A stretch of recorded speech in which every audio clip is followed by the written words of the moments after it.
नमस्कार, मैं कमल। आज बात करते हैं चुनावी चर्चा पे। राजस्थान में कांग्रेस की सरकार है। विधानसभा चुनाव 2023 सिर्फ 25 नवंबर को वोटिंग होनी है। निवाई पीपलू क्षेत्र में हम पहुंचे हैं और हम आज अशोक जी शर्मा साहब के साथ हैं।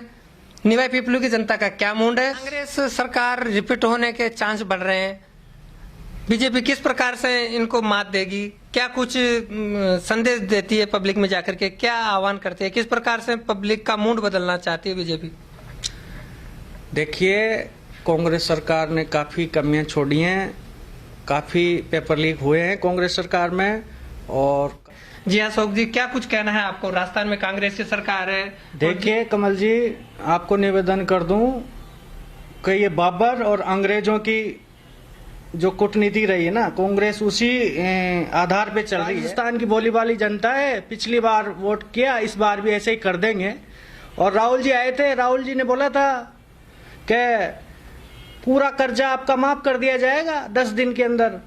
क्या ऐसा हुआ? नहीं हुआ। पूरे 5 साल कुर्सी की रखवाली के हिसाब से ही रहे हैं। और इनके जो चहेते हमारे यहाँ से विधायक रहे, प्रशांत जी बेरवा, ये कोई व्यवसायिक बिजनेसमैन है, ये कोई राजनेता थोड़ी ना है। इन्होंने नामांकन में भी जो डंपरों का, करोड़ों रुपए के डंपरों का विवरण दिया। कहाँ चलते थे इनके डंपर हैं? बजरी खनन किया इन्होंने, खुले आम पूरी रोडों को तोड़ा है। क्या काय का विकास? कौन सा विकास? नहीं, तुर्किया ग्राम में एक लेडीज को रेप करके डाल दिया गया है। ये निवाई विधानसभा क्षेत्र की बात है, आपको ज्ञात है। और यहाँ निवाई पीपलू विधानसभा क्षेत्र की, तो यहाँ पे कांग्रेस, बीजेपी, आरएलपी और आम आदमी पार्टी सहित करीब 11 उम्मीदवार हैं। बीजेपी किस मुद्दे को लेकर के पब्लिक से वोट मांग रही है? देखिए, बीजेपी सरकार में एक तो जो भ्रष्टाचार है उस पर रोक लगेगी।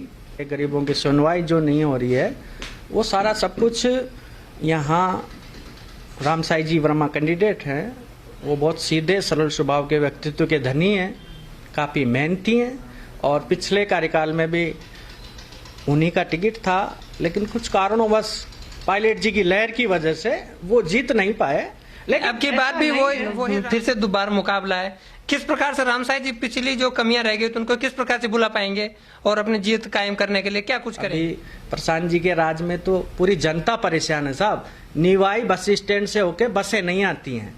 मैं गारंटी लेता हूं, अगर रामसाई जी को पूरी जनता जिताएगी और जिताने के बाद 10 दिन के अंदर रोडवेज बसें हैं जो पूरी बस स्टैंड से होते हुए जयपुर जाएंगी। अभी पूरी बसें बाईपास होते हुए निकल जाती है, यात्री काफी परेशान होते हैं। और प्रशांत जी की तो क्या कहूँ, प्रशांत जी का कार्यकाल ठीक नहीं रहा। मतदान होने जा रहा है, किस प्रकार से रामसाई जी जयपुर में रहते हैं? लोग कहते हैं जयपुर के हैं, बाहरी हैं।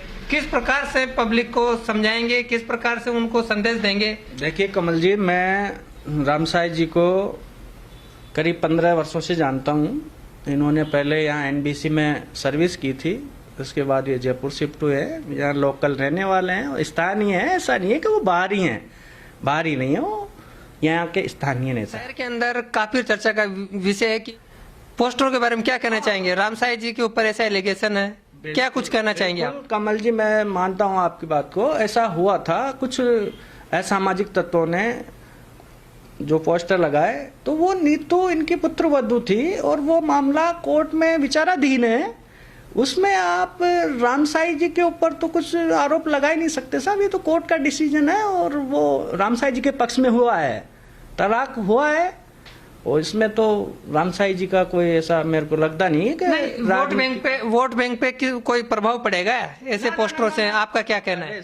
नहीं सर, ऐसा बिल्कुल कुछ कतई कुछ नहीं होगा। वोटर, बीजेपी के वोटर बहुत समझदार हैं और इस बार जनता ने, पूरी जनता ने मानस बनाया है, वोट बीजेपी को ही करेंगे। और आप 3 तारीख को आप देख लेना। नहीं, आपने पब्लिक के बीच में जाकर के रामसाई जी के बारे में, बीजेपी के बारे में किस प्रकार का एक मैनिफेस्टो रखा है? युवा बेरोजगारों के लिए, किसान के लिए, गरीब के लिए, मजदूर के लिए, किस प्रकार से पब्लिक को जाकर के क्या संदेश देते हो? देखो, रामसाई जी खुद एक गरीब तबका से आते हैं, गरीबी क्या है वो अच्छे से समझते हैं, क्योंकि उनके खुद के भी वो कोई ज़्यादा पैसे वाले कैंडिडेट नहीं है। प्रशांत जी ने तो साहब पैसा बनाया है, पूरे 5 साल 100 करोड़ रुपए कमाए। गहलोत सरकार के गहलोत साहब कह रहे हैं मैंने ये किया, मैंने वो किया। सिर्फ एक कार्य उन्होंने जो किया मैंने नज़र में, वो है स्वास्थ्य बीमा योजना, और उसको मोदी जी ने भी तारीफ करी है। और आगामी बीजेपी अगर सरकार आती है तो ये सारी योजनाएं जो हैं गहलोत साहब की, ये पूरी धरातल पे रहेंगी। इसमें किसी तरह की कोई कटौती या ऐसा कोई संभावना नहीं है। वो राज्य सरकार की है, लेकिन बीजेपी के पास में तो अभी तक सीएम का फेस तक नहीं है। किस प्रकार से आप बीजेपी की सरकार बना रहे हो और किस प्रकार से योजनाओं को लागू रखेंगे? देखिए, मोदी जी ने कहा था कि इस बार पेश किसी का नहीं है, कमल का फूल ही सबसे बड़ा पेश है। तो इस बार कमल के फूल को ही लोग वोट करेंगे और कमल जीतेगा, कमल खिलेगा और पूरे राजस्थान में खिलेगा। और 120-130 के लगभग राजस्थान में सीटें आएंगी और बीजेपी का ही बोर्ड बैठेगा। के दिन कांग्रेस के प्रत्याशी प्रशांत जी बैरवा साहब की रैली में भी हजारों की भीड़ थी। कल आरएलपी की जो सभा के बाद में नामांकन के अंतिम दिन भी जबरदस्त भीड़ देखी गई। क्या कुछ संदेश देती है ये भीड़? देखिए, राम साई जी के साथ दिल से जुड़े हुए लोग हैं और आपको पता है जिन लोगों ने निर्दलीय फॉर्म भरा है, इस को लेकर के माना जा रहा है, शहर के अंदर चर्चा है कि वो सब वोट बैंक बीजेपी का ही खराब करेंगे। कोई रणनीति बना रही है बीजेपी? कमल जी, देखिए, कभी प्रहलाद नारायण जी ने आरएलपी से टिकट लिया है तो उसमें तो कांग्रेस का ही नुकसान है। बैरवा जाति का जो बड़ा समुदाय है वो आपको पता है कांग्रेस को वोट करते हैं। चौधरी समाज के लोग हैं, वो बहुत बुद्धिजीवी, बहुत तगड़े राजनीतिज्ञ माने जाने वाले हैं। तो तीसरा मोर्चा,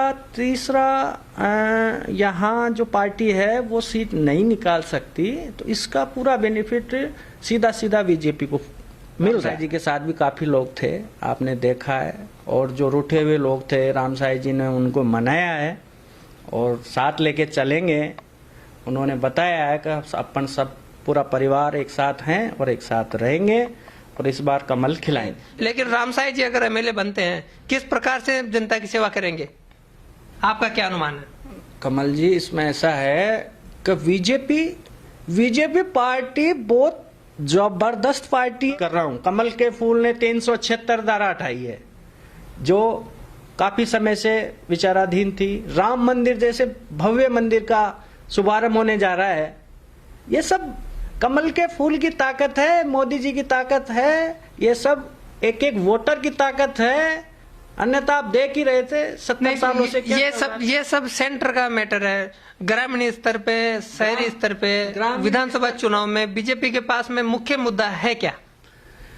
मुख्य मुद्दा यही है कि कमल जी विकास करवाएंगे। राम साई जी बहुत ही सरल स्वभाव के व्यक्ति हैं। ऐसा नहीं है एटीट्यूड में, आपके प्रशांत जी जैसे एटीट्यूड में रहते हैं वैसे ये नेता नहीं है। ये अलग छवि के नेता हैं और इनका कार्य आप निवाई पीपलू की आम जनता को क्या संदेश देना चाहेंगे? किस प्रकार से 25 तारीख को वोटिंग के लिए कोई संदेश देना चाहेंगे? मैं सभी मित्रों से, मेरे भाइयों से, बहनों से कहना चाहूँगा, इस बार ज़्यादा से ज़्यादा संख्या में वोट करके अपन को बीजेपी को ही जितवाना है। तो दोस्तों, ये थे हमारे साथ में अशोक जी। इनका रुख था बीजेपी की ओर। हम आपको अगले एपिसोड में मिलवाते हैं अन्य कार्यकर्ताओं से, क्या कुछ कहना है उनका। देखते रहिए आप हमारा कार्यक्रम चुनावी चर्चा।